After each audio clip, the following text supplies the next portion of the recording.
बिहार की रहने वाली 25 साल की रिया एक ऐसी लड़की जो हमेशा हंसती खेलती रहती थी।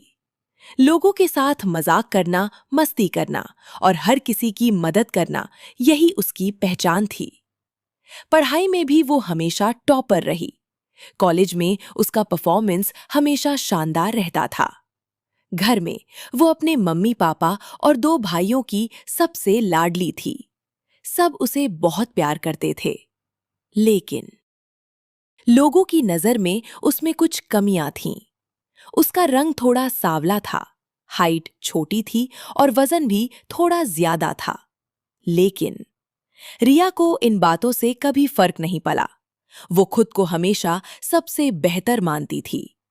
वो अक्सर मुस्कुराकर कहती थी, लोग तो हमेशा कुछ ना कुछ कहते ही रहते हैं, किसी ना किसी के बारे में, लेकिन मैं खुश हूं खुद में। और यही सोच रिया को सबसे खास बनाती थी। रिया के सपने बहुत बड़े थे। वो मुंबई जाकर एक बड़ी कंपनी में काम करना चाहती थी। अपने मम्मी पापा का नाम रोशन करना चाहती थी। और एक दिन उसका ये सपना सच हो गया। रिया की जॉब मुंबई की एक बड़ी कंपनी में लग गई। जब उसने ये खुशखबरी अपने मम्मी पापा को बताई तो वो बहुत खुश हुए। लेकिन उसके दोनों भाई खुश नहीं थे। उन्हें इस बात का दुख था कि रिया को उनसे दूर मुंबई जाना पड़ेगा। पर रिया ने प्यार से उन्हें समझाया और आखिरकार पूरी फैमिली उसके साथ खड़ी हो गई। सबने मिलकर उसका सामान पैक किया और उसे रेलवे स्टेशन तक छोड़ने भी गए। और फिर रिया अपने नए सफर पर निकल पड़ी। मुंबई पहुंचकर रिया अपने रेंट के घर में गई। उसने सफाई की, सब कुछ सेट किया और धीरे धीरे वहां सेटल हो गई। फिर आया उसका ऑफिस का पहला दिन। रिया बहुत खुश थी। वो सबसे मिली, बात की और अपनी मेहनत से काम करने लगी। कुछ ही महीनों में अपने परफॉर्मेंस से उसने अपने लीडर का दिल जीत लिया। सब कुछ अच्छा चल रहा था। तभी एक दिन ऑफिस में एक नए लड़के की एंट्री होती है। वो लड़का हैंडसम था, स्मार्ट था और रिया का दिल धीरे धीरे उसकी तरफ खींचने लगता है। यहां रिया का दिल किसी के लिए धड़क रहा था और वही कोई रिया को भी पसंद करता था। रिया के ऑफिस में काम करने वाला एक मामूली सा एम्प्लॉई रोहन। रिया को देखते ही उसे पहली नजर वाला प्यार हो गया था। रोहन थोड़ा मोटा और गोरा लड़का था। ऑफिस में लोग उससे अक्सर चिढ़ाते थे, कितना मोटा है, कितना खाता है। ये सब बातें रोहन को अंदर ही अंदर चोट पहुंचाती थीं। लेकिन वो कभी किसी को कुछ कह नहीं पाता था। इसी वजह से वो कभी रिया से बात भी नहीं कर पाया। बस चुपचाप उसे दूर से देखता और दिल ही दिल में उसे चहने लगा। दूसरी तरफ रिया भी धीरे धीरे नयन को पसंद करने लगी थी। वो किसी न किसी तरीके से उससे बात करने की कोशिश करती, लेकिन नयन हमेशा उसे इग्नोर कर देता। एक दिन रिया को एक बहुत बड़ा प्रोजेक्ट मिला। पूरे ऑफिस के सामने उसकी तारीफ हुई। रिया हमेशा अपना काम बहुत ईमानदारी और लगन से करती थी। लोग उससे जलते थे, पर रिया को इन बातों से कोई फर्क नहीं पड़ता था। वो बस अपना बेस्ट देती थी। और फिर एक दिन रिया, क्या मैं आपसे 2 मिनट बात कर सकता हूँ? रिया लंच टाइम पर कैंटीन में बैठकर खाना खा रही थी। तभी नयन धीरे से उसके पास आता है और पूछता है, क्या मैं आपके साथ बैठकर लंच कर सकता हूँ? रिया उसे देखकर अंदर ही अंदर बहुत खुश हो जाती है। हल्की सी स्माइल के साथ कहती है, हाँ प्लीज बैठो ना।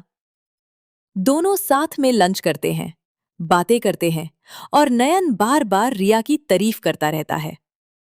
रिया को उसकी बातें दिल से अच्छी लग रही थी।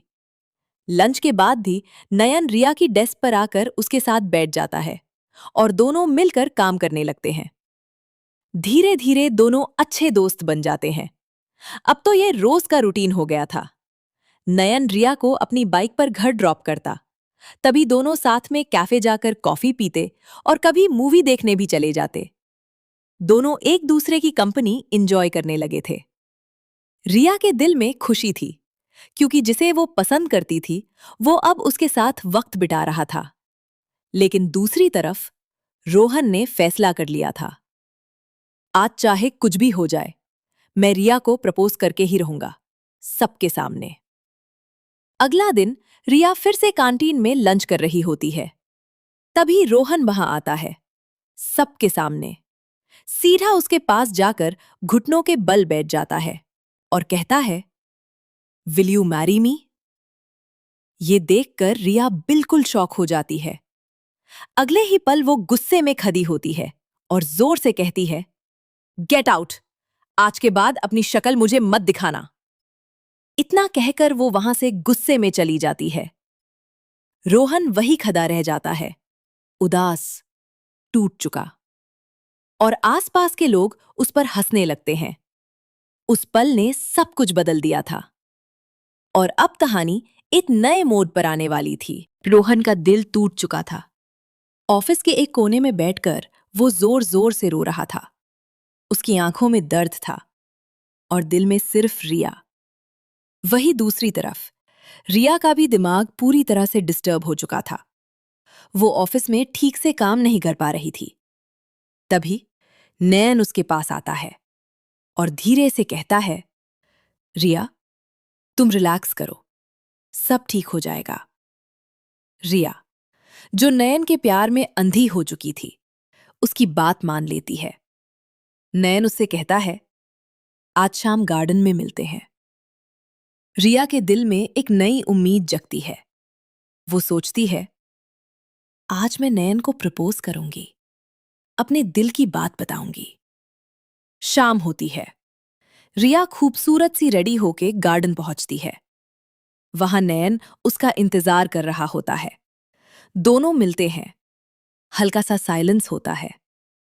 फिर रिया हिम्मत करके कहती है, आई लव यू नयन। नयन कुछ पाल के लिए सोच में पड़ जाता है। हां बोलूं या ना बोलूं? थोड़ी देर के बाद वो मुस्कुरा कर कहता है, हां। ये सुनते ही रिया की खुशी का कोई ठिकाना नहीं रहता। दोनों एक दूसरे को गले लगा लेते हैं और अपने प्यार के लम्हों को जीने लगते हैं। अगला दिन नयन रिया को कैंडल लाइट डिनर पर ले जाता है। दोनों बहुत खुश थे। सब कुछ परफेक्ट लग रहा था। दूसरे दिन रिया खुशी से भरी हुई ऑफिस आती है। उसके चेहरे पर एक हल्का सा मुस्कान होता है, जैसे उसके दिल में नए सपने पल रहे हो। ऑफिस में रिया और नयन दोनों अपने अपने काम में बिजी होते हैं। सब कुछ बिल्कुल नॉर्मल लग रहा होता है। तभी ऑफिस का दरवाजा धीरे से खुलता है और एक नई लड़की एंट्री लेती है, निहारिका। निहारिका दिखने में बहुत सुंदर, पतली और कॉन्फिडेंट थी। जैसे ही वो अंदर आती है, पूरी ऑफिस की नजरें उस पर टिक जाती हैं। नयन भी उसे देखकर एक पल के लिए रुक जाता है और फिर बिना देरी किए उससे बात करने लगता है। उसे काम समझाता है, उसकी हेल्प करता है। उधर रिया चुपचाप ये सब देख रही होती है। उसके दिल में एक अजीब सी चुभन होती है। उसे ये सब बिल्कुल पसंद नहीं आता और धीरे धीरे उसका गुस्सा बढ़ने लगता है। शाम होती है। ऑफिस से निकलते वक्त निहारिका बाहर खड़ी ऑटो का वेट कर रही होती है। तभी नयन वहां आता है और हल्की सी मुस्कान के साथ कहता है, मैं तुम्हें ड्रॉप कर देता हूं। निहारिका हाँ कर देती है और दोनों एक साथ निकल जाते हैं। पीछे से रिया ये सब देख लेती है। उसका दिल जल उठता है। आंखों में आंसू आ जाते हैं और वो चुपचाप घर चली जाती है। घर पहुंचकर रिया बार बार नयन को कॉल करती है, लेकिन नयन एक भी कॉल रिसीव नहीं करता। अगला दिन रिया ऑफिस आती है, लेकिन आज वो पहले जैसी खुश नहीं है। वो बस चुपचाप अपना काम करती रहती है। उसके दिल में एक ही बात चल रही होती है, लंच में नयन से बात करूंगी। लेकिन जैसे ही लंच टाइम होता है, वो देखती है नयन पहले से ही निहारिका के साथ कैंटीन में बैठा है। दोनों हंसते हुए साथ खाना खा रहे होते हैं। ये देखकर रिया का दिल टूट जाता है।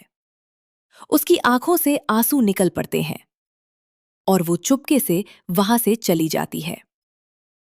शाम को रिया हिम्मत करके नयन को गार्डन में बुलाती है। शाम का वक्त था। गार्डन में हल्की हल्की हवा चल रही थी। रिया पहले से ही वहां मौजूद थी। उसकी आंखों में उम्मीद थी और दिल में प्यार। तभी नयन गार्डन में आता है। रिया उससे देखते ही पूछ बैठती है, नयन, ये सब क्या है? तुम तो मुझसे प्यार करते थे, फिर ये सब क्या हो रहा है? नयन हल्की सी हंसी के साथ कहता है, प्यार? मैं तुमसे प्यार करूं? कभी नहीं। मैंने तुमसे कभी प्यार किया ही नहीं। उसके शब्द तीर की तरह रिया के दिल को चीर देते हैं। नयन आगे कहता है, मैं कहा और तुम कहा। मैं इतना हैंडसम हूं, पूरा ऑफिस मेरे पीछे पागल है। और तुम मोटी, काली, बदसूरत, हमारा कोई मैच ही नहीं। रिया की आंखें भर आती हैं। नयन बिना रुके कहता रहता है, मैं तो निहारिका से प्यार करता हूं। वो कितनी सुंदर है। और हां, आज के बाद मुझे फोन या मिलने की कोशिश मत करना। इतना कहकर नयन वहां से चला जाता है और रिया वहीं खड़ी रह जाती है, टूटी हुई, बिखार चुकी। उसका दिल अब सिर्फ दर्द से भरा था। वो गार्डन में ही फूट फूट कर रो पड़ती है। अगले दिन रिया ऑफिस आती है, लेकिन अंदर से पूरी तरह टूट चुकी होती है। उसका मन किसी काम में नहीं लग रहा था। तभी उसकी नजर पड़ती है नयन, सबके सामने निहारिका को प्रपोज कर रहा होता है। पूरा ऑफिस तालियों से गूंज उठता है।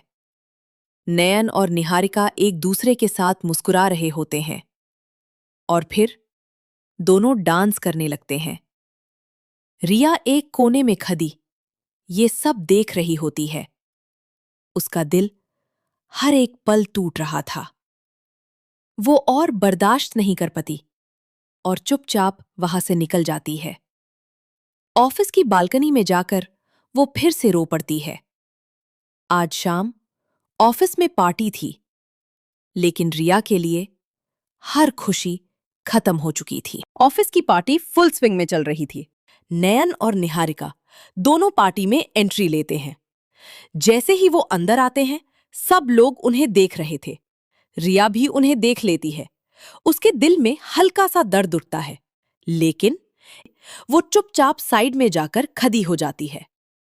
तभी उसकी नजर पड़ती है कुछ लोगों पर, जो रोहन का मजाक उड़ा रहे होते हैं।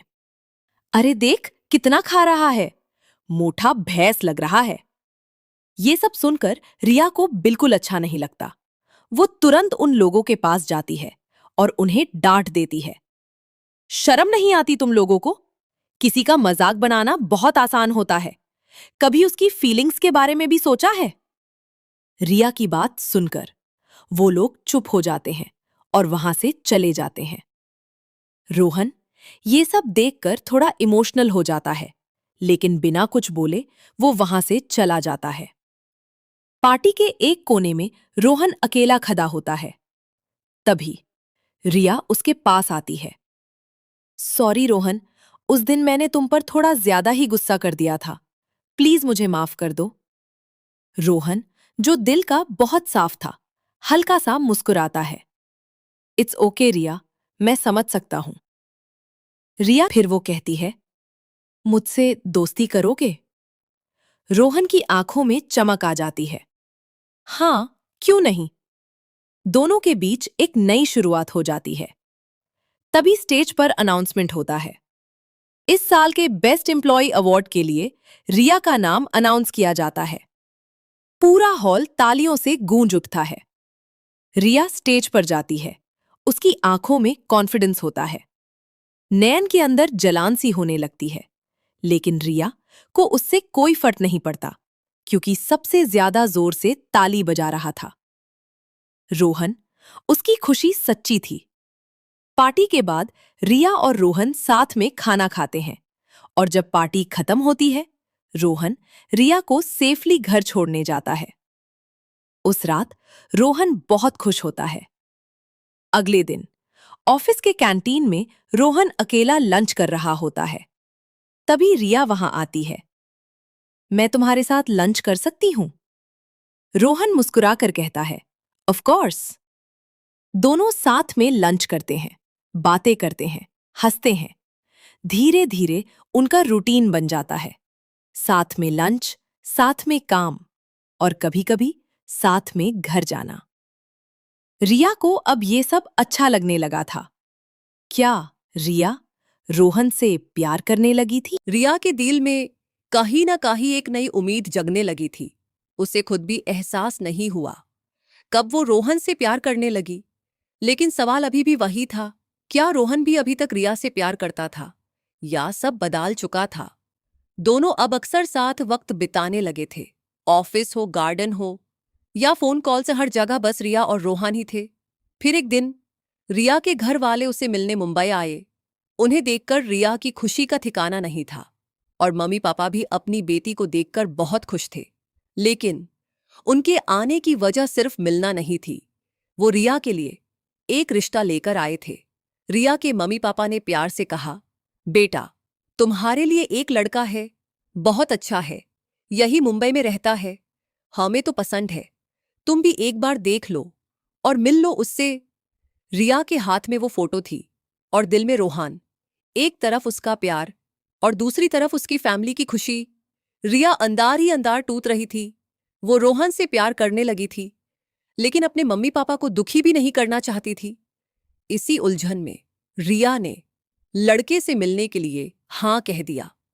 अब सवाल ये था, क्या रिया अपने दिल की सुनेगी या? अगले दिन रिया के घर पर एक नया माहौल था। लड़के वाले उसे देखने आए थे। ड्राइंग रूम में दोनों फैमिलीज बैठी हुई थी। हंसी मजाक, चाय और फॉर्मल बातें चल रही थी। रिया चुपचाप बैठी हुई थी। वो लड़के को देख जरूर रही थी, लेकिन उसका दिल कहीं और था।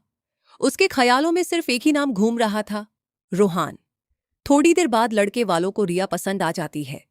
सब लोग खुश नजर आते हैं, लेकिन रिया अभी भी अपनी सोच में उलझी हुई थी। जब लड़के वाले चले जाते हैं, तब रिया के मम्मी पापा उससे पूछते हैं, बेटा लड़का कैसा लगा, पसंद आया? रिया हल्की सी आवाज में कहती है, लड़का तो अच्छा है, पसंद भी है, लेकिन मेरे दिल में कोई और है जिससे मैं प्यार करती हूं। ये सुनते ही घर का माहौल बदल जाता है। मम्मी पापा नाराज हो जाते हैं, उन्हें समझ नहीं आता क्या करें। लेकिन रिया अपनी बात पर टिकती है और किसी तरह अपने पेरेंट्स को मना लेती है। पर एक सवाल अभी भी बाकी था, क्या रोहन अब भी रिया से प्यार करता है? दूसरे दिन ऑफिस में रिया ने एक बड़ा फैसला लिया, आज मैं सबके सामने रोहन को प्रपोज करूंगी। उसका दिल तेज धड़क रहा था, लेकिन आंखों में एक उम्मीद थी। ऑफिस के बीच सब लोगों के सामने रोहन खड़ा था। तभी रिया धीरे धीरे उसके पास जाती है और सबके सामने घुटनों के बल बैठ जाती है। सब लोग हैरान रह जाते हैं। रिया प्यार भारी आवाज में कहती है, रोहन क्या तुम मुझसे शादी करोगे? एक पल के लिए पूरा ऑफिस शांत हो जाता है। सबकी नजर सिर्फ रोहन पर टिक जाती है। और तब रोहन गुस्से से भरा हुआ रिया की तरफ देखता है और तेज आवाज में कहता है, प्यार और मैं तुमसे कभी नहीं, तुम तो मेरे प्यार के लायक भी नहीं हो, इसलिए मुझसे दूर रहो। इतना कहकर रोहन वहां से चला जाता है। रिया के कदम जैसे रुकते ही नहीं, वो तुरंत उसके पीछे भागती है, आंखों में आंसू, दिल में हजार सवाल। वो रुककर पूछती है, तुम तो मुझसे प्यार करते थे ना? रोहन थोड़ा रुकता है। उसकी आवाज अब भी ठंडी और कड़वी होती है। प्यार करता था, लेकिन सिर्फ तुम्हारी वजह से मेरी सबके सामने इतनी बेइज्जती हुई। तुमने किसी और के लिए मुझे ठुकरा दिया था और आज मैं तुम्हें ठुकरा रहा हूं। मुझसे दूर रहो और आज के बाद मुझे अपनी शक्ल मत दिखाना। ये शब्द रिया के दिल को चीर देते हैं। वो वहीं खड़ी रह जाती है, जैसे सब कुछ खत्म हो गया हो। उसका दिल एक बार फिर टूट चुका था। अंदर ही अंदर वो बिखार रही थी, हर सांस भारी लग रही थी। जिंदगी जैसे रुक सी गई थी। वो सोचती है, शायद मेरी जिंदगी अब खत्म हो चुकी है। और फिर वो धीरे धीरे ऑफिस की बैल्कनी की तरफ बढ़ती है। आंखों से आंसू रुक ही नहीं रहे। एक आखिरी बार आसमान की तरफ देखती है और बिना कुछ सोचे वो अपनी जिंदगी खत्म कर देती है। जो हमेशा मुस्कुराती रहती थी, आज वो पूरी तरह टूट चुकी थी, बिखर चुकी थी। क्या किसी पर विश्वास करना और प्यार करना इतना महंगा पड़ सकता है कि उसका अंजाम मौत हो?